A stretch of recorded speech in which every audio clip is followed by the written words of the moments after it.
Wow, what a nation.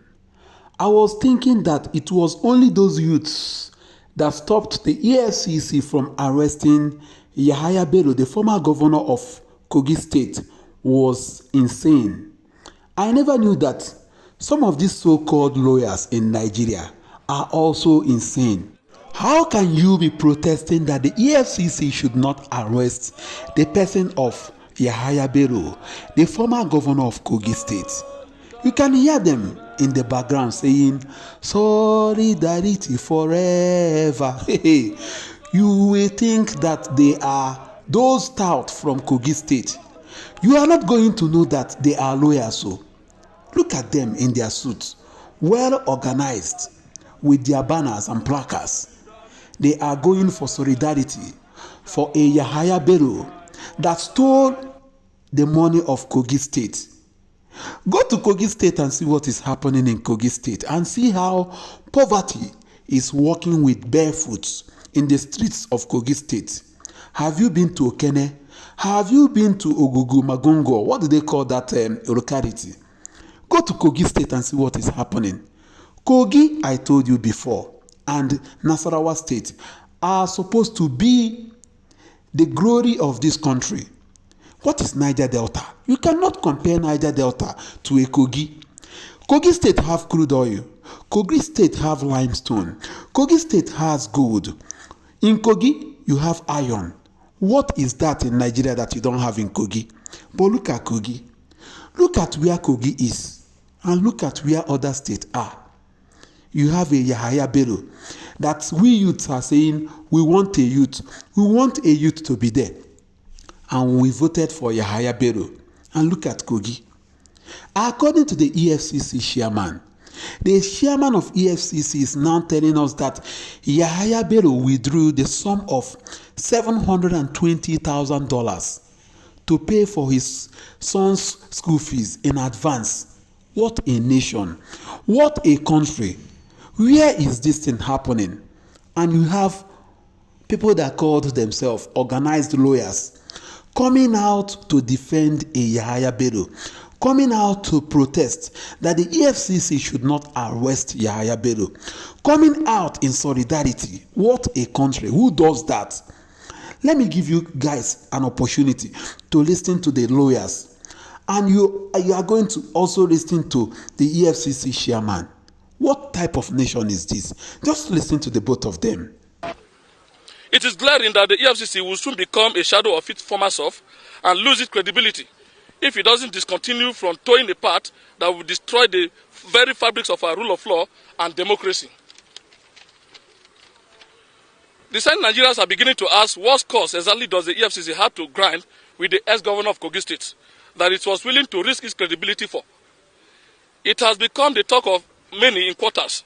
We are very careful not to conclude a haste that the EFCC allowed itself to become a tool used by desperate politicians to advance their war of interests.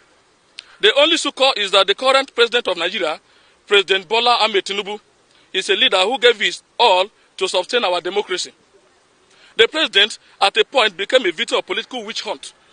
We recall that the EFCC and the CCB were at different occasions used to harass and threaten him into giving up his cherished progressive ideas. It is our hope that the president himself, being a victim of such retrogressive practice, moved to ensure that nobody under his watch uses institutions of government to harass and threaten political opponents. We have equally submitted petitions to the National Judicial Council and Mr. President asking that they use their good offices to call the EFCC to order and stop any form of abuse and disobedience of court orders. Udo, what was this chief of staff? There's cashier, the government house cashier, the guy that was bringing the billions.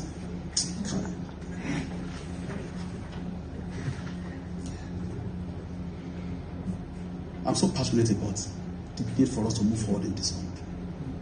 A sitting governor, because he knows he's going, you move money. I mean, the particulars of offense is there. It's before court. Go and check it. Apply for our processes, please. You will get some of these particulars of offense there. Move money directly from government to bring the change. Use it to pay the child's school fee in advance. In advance. Dollars. How much? 70 what? Yes, over, total is over almost 800 naira. In dollars, yes. In dollars. $72,000. $720,000, sorry. $720,000 in advance. In anticipation that he was going to leave government house. In a poor state like Kogi. And you want me to close my eyes to that? Under the guise of saying I'm being used. Used by who? At this stage of my life? Used by who? By who? For crying out loud. I assumed office here. I didn't initiate the case. I edited the case file. I called for the case file. I called for the report. And I said, look, there are issues here. Do you know on my honor, I put a call across to him, which ordinarily I'm not supposed to do. Just to honor him as a governor, as a immediate past governor. Sir, there are issues. I've seen this case file. Can you just come? Let us clarify these issues. I'm under camera. He said, sir, I thank you, my brother. I know, but I can't come. There's one lady, I don't know what her name is, that she learned, she had set, she has surrounded the EFCC with over 100 journalists, to come and embarrass him and intimidate him and all kind of stuff. I said, okay, if that is your fear, I'm going to pass you through my own gate, special man's gate. You will come to my floor. We will accord you that respect. I will invite my operatives. They will come and interrogate you or interview in my own office. What could be more honorable than that? In my own office. To allay the fear. Thank you, sir. I appreciate it. You know what he said? But can't they come to my village? That's what he told me. Can't they come to my village to come and say, I told you. He also got to talk. He sent a message to him. My director of the investigation sent a message to him. Some people say we are handling him, we are harassed. Let's be fair on this. Look, we need the EFCC. We need this institution to survive. We need this institution to survive. I'm telling you. So many victims that we have wiped tears off their eyes. People that they have swindled and all of that. In their millions. How much are we going to say? Every day we keep recovering money for victims. Every day. In my 6 months, we have recovered close to 120 billion. Over 1,600 convictions.